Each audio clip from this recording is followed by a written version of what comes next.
our history. The past.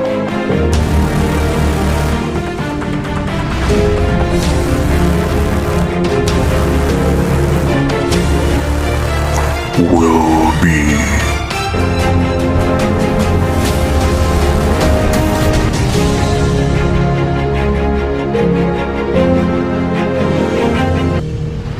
Revealed.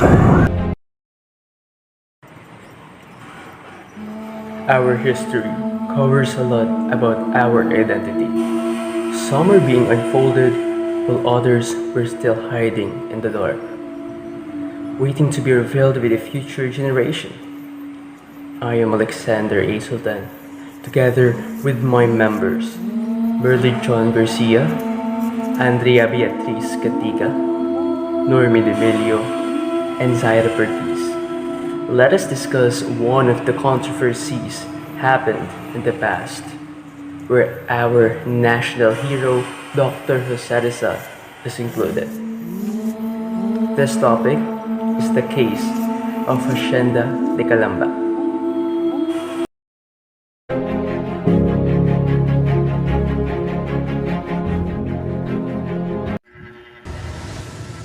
Greetings to everyone. I am Andrea Beatriz Cantiga, and before anything else, let us start the topic about the background of Hacienda de Calamba.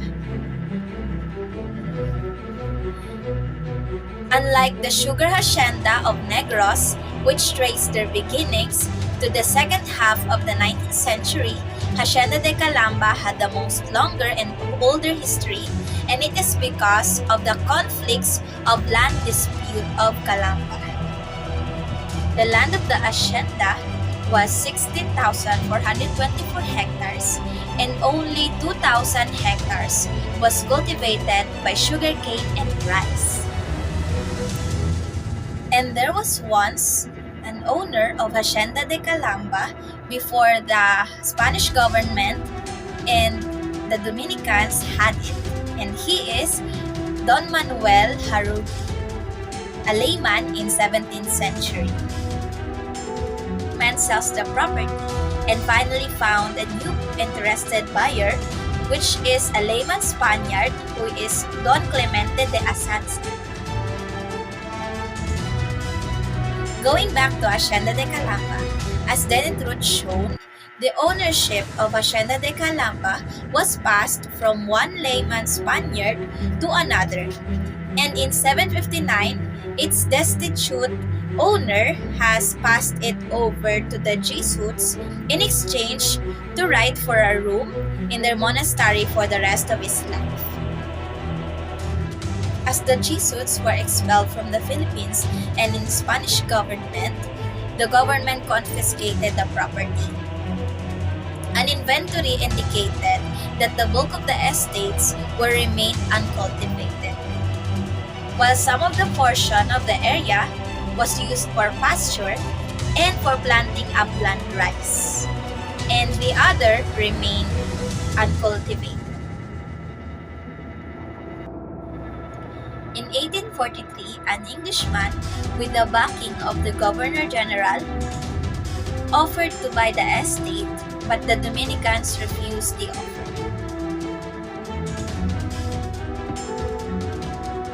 When the heavily in-debt owner died, the Dominicans finally acquired the hacienda.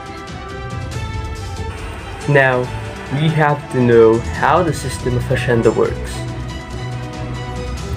First to know, encomienda was a term used by the Spanish monarchy when it granted conquistadors or conquistadors land outside of the Spanish central areas.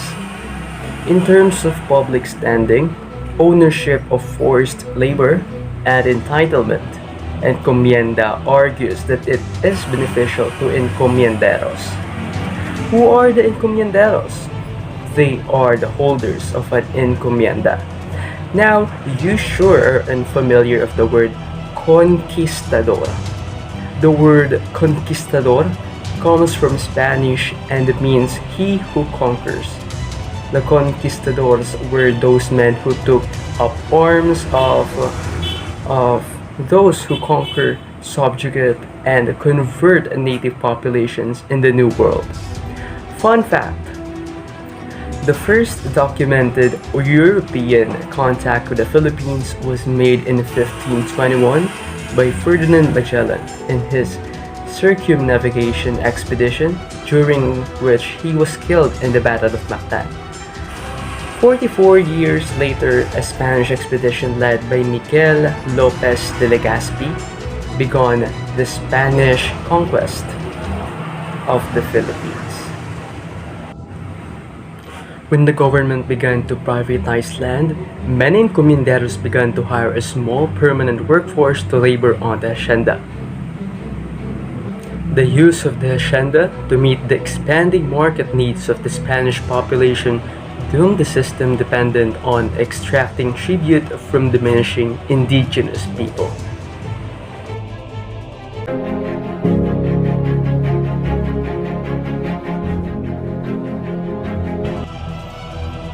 Greetings! My name is Merlinjan M. Garcia. Now that you know the background of the hacienda, let us now proceed to the essential part where we introduce a short background of Jose Rizal and his family in Calamba.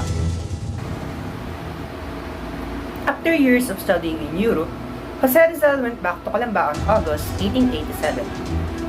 By the time he was already celebrated as the author of the timely controversial Noli Me Tangere novel. Rizal was already aware about the worsening land conflict in the town of Calamba, Laguna, between the hacienda management and the group of tenants before he returned home. After many years of his stay in Europe in 1887, these tenants, including his family and some relatives, leased tracts of agricultural lands from the Dominican order. Rizal was born into a lower middle class household. They were classified as a middle class family who rented and farmed their land. They eventually traveled to farm on the Dominican friar's property, which they leased.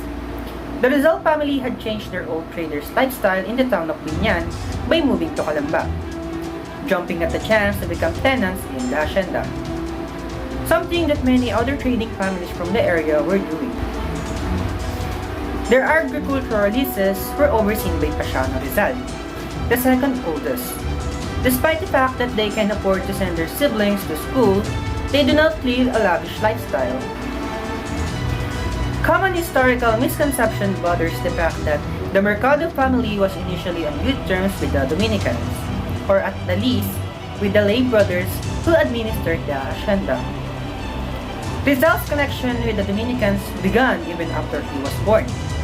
During the late 18th century, after his conversion to the Christian faith, Domingo Lamco, Rizal's Chinese great-grandfather, was befriended by the Dominicans who sent him to Binyan, where to help construct the irrigation canals in the estate managed by the order. Rizal's family was given preferential treatment and were leased land in Pansol, for which Pasiano reminded his brother in 1883 to be grateful to the Dominicans. This is probably because Rizal's father, Don Francisco, moved to Calamba from Binyan. He became a primary tenant in the Calamba estate. He then leased the land he rented to other tenants who did most of the farming. He must have been productive and gained the favor of the Dominicans because he was able to lease more land south of the town in the Pansol area with no obligation to pay for the first 5 years, since Don Mercado and his tenants were the one doing the clearing.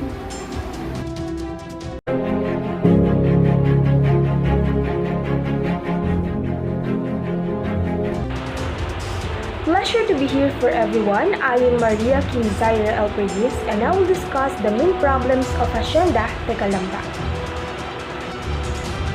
3 things that worry the Calambeños about the case. First, the Justice of the Peace confessed that he cannot go against the interests of the Dominican Corporation because he was a servant of a former syndic. They are worried because the Justice of the Peace can help them to fight against the Dominicans, or the Justice of the Peace will be in favor to the Dominicans. Second, the majority of the tenants have no money to defray the cost of litigation.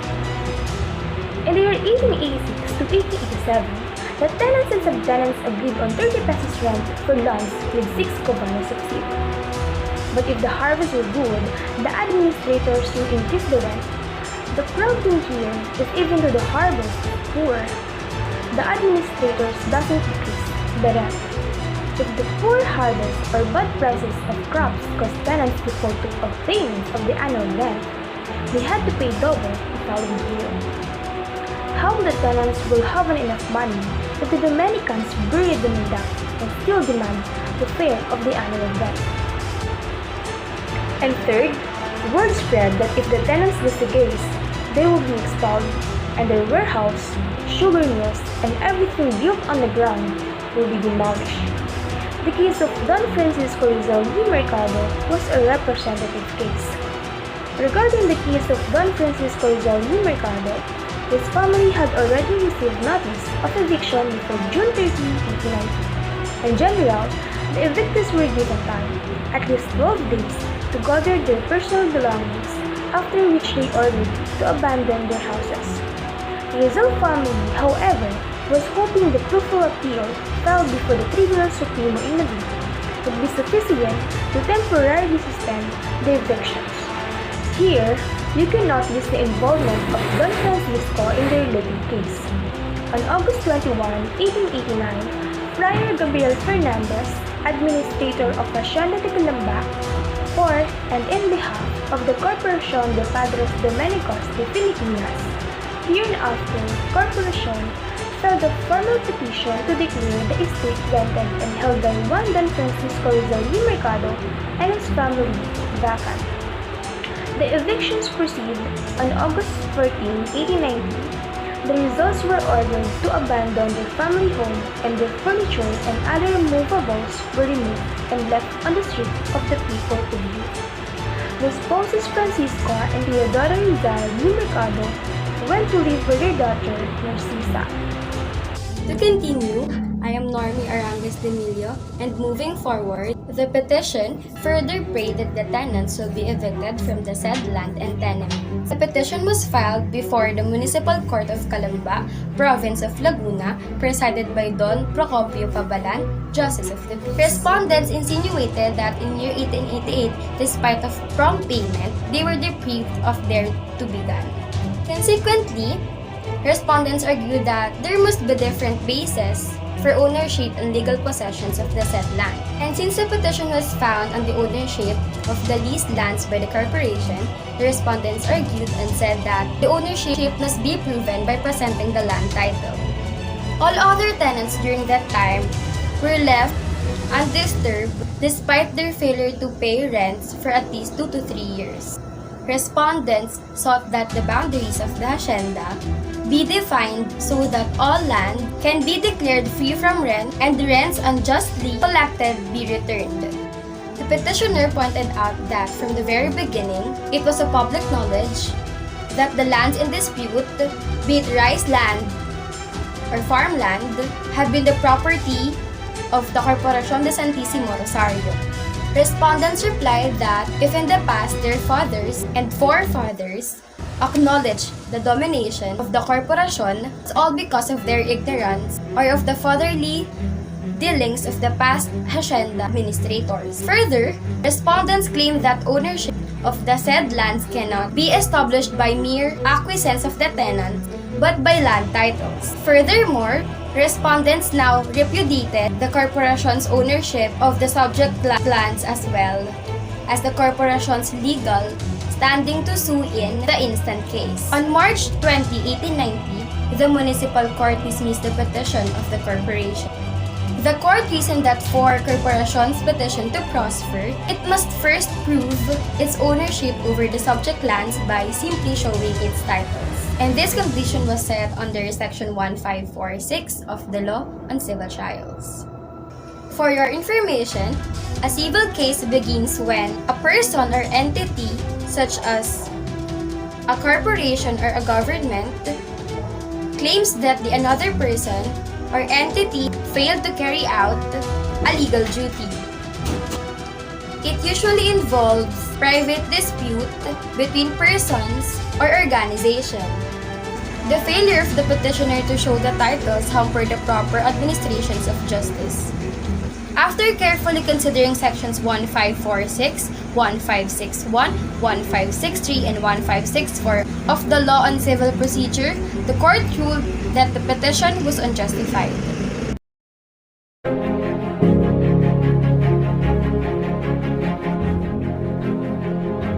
Now that you have seen the main problems of the Hacienda de Calamba and some of Rizal's family background, I know that you are curious about how they are related.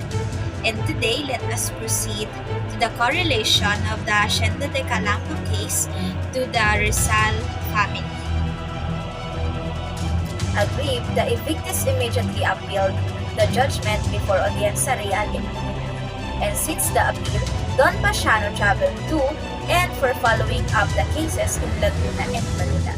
Don Pasiano was involved in the case because the Hacienda took over the land that was now the Calamba, and the dispute involved the following families, included the respected Rizal family. Don Pasiano Rizal Mercado argued that under Section 1546 of the Law of Civil Procedure, action of eviction must be based on the true ownership of the land in question. So it means it must have a permit from the true owner of the land.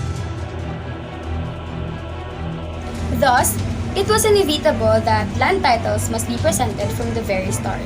Although the core issue of the appealed case was the priority of the eviction of tenants, the land titles, the basis of ownership, and of the petitions for eviction has not been shown. Jose Rizal was in Brussels, Belgium when he was informed that the Calamba case had been elevated to the Supreme Court of Spain. He immediately informed attorney Marcelo H. Del Pilar, also known as Pliradel, about it. Marcelo, Jose Rizal, together with Graciano Lopez Haina, they became known to be the leaders of reform movement in Spain. Rizal was determined to defeat the Hacienda to weaken it. He also told Attorney Del Pilar regarding his plans of going back to the Philippines, only if his presence is not required before the Supreme Court. The appeal must be filed before the end of July 1890.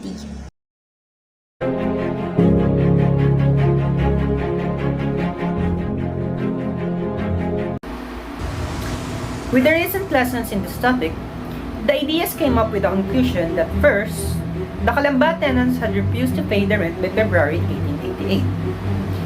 After failing to collect unpaid rents for a year, the Dominicans took their case to the Justice of the Peace in Calamba, where they lost, apparently because the justice was in the hand pocket of Pasiano Rizal, who allegedly dictated a favorable judgment to the renters. Second, the Dominicans appealed to the Provincial Court of Santa Cruz and won. Third, the court then ordered the non-paying tenants to vacate the lands owned by the Hacienda. Third, the court then ordered the non-paying tenants to vacate the lands owned by the Hacienda. When they refused, pages of court with 50 shoulders standing by to keep the peace effected the order of eviction, which resulted in the burning of some houses and injury to some tenants. After a while, the evicted tenants began to return to the land, prompting Governor General Valeriano Weyler in 1891 to order the deportation of 25 individuals to Mindoro. Lastly, the 25 included Pasiano Rizal and his brothers-in-law, Antonio Lopez, husband of Narcisa, and Silvester Ubaldo, widower of Olympia, another brother-in-law, Manuel Hidalgo, husband of Saturnina, was later exiled to Bohol.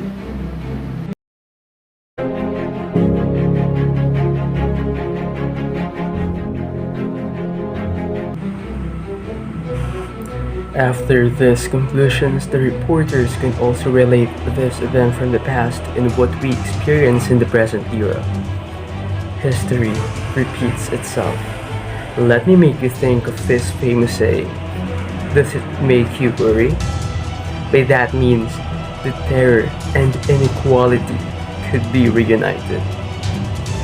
The reality of what happened before in Calamba, Hacienda, shown that people with the lowest power were under the feet of the compelling authority. The non-paying residents of the Hacienda were forced to be evicted, just as how other industrial companies re-owned the lands of the poor today. Alike situations today are: number 1, the golf course in Metro Manila's North Triangle District. The settlement gained global attention when 21 residents were jailed for protesting in April about a lack of promised aid amid a COVID-19 lockdown. The plan for the area is to build a new central business district for Quezon City. All forms of informality, settlements, street vendors, and pedagogues will be removed. Next is the Ayala NHA, or the National Housing Authority Alliance.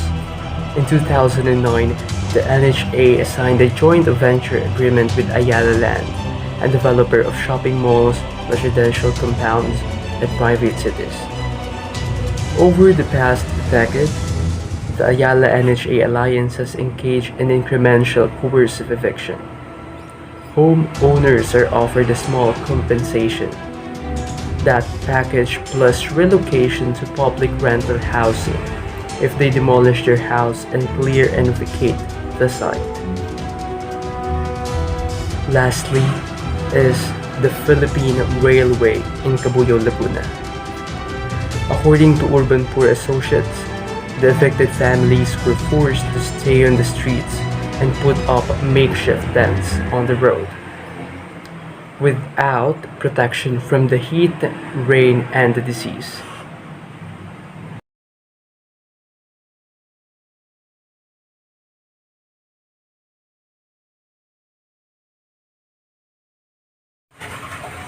Number 1. In October 1891, whalers sent a large army to Calamba to perform an additional expulsion of the people that live there. They said that this action of the Espanyol this time was too much. What do you think is the reason why they used large forces? Letter A. They are afraid because the people in Calamba already know how to fight. Letter B. Thus because they are being annoyed with the people's attitude because they feel disrespected. Or letter C. This is to raise again the leadership of the Spanish because they feel like the people in Calamba degraded their dignity because of their actions against Dominicans.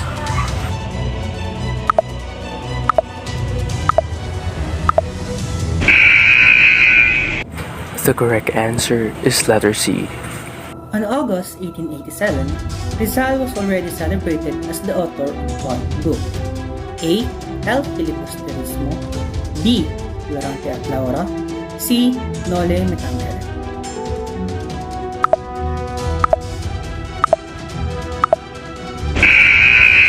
The correct answer is letter C. Noli Me Tangere.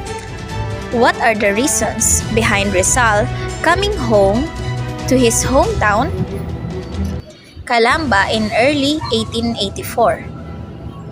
A. Because he wanted to create a new novel. B. Because he wanted to operate his mother's eye.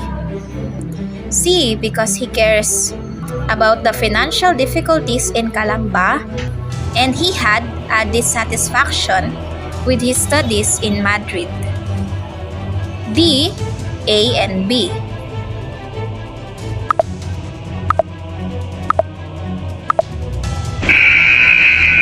The correct answer is C. Because he cares about the financial difficulties in Calamba and he had a dissatisfaction with his studies in Madrid.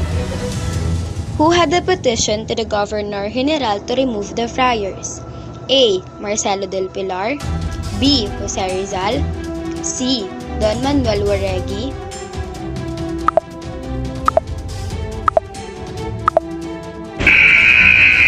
The correct answer is letter A. In what year does Pasiano tell Jose Rizal that the administrator of the Hacienda didn't give a receipt to the inquilinos in Calamba? A. Year 1883, B. Year 1888, or letter C. Year 1890.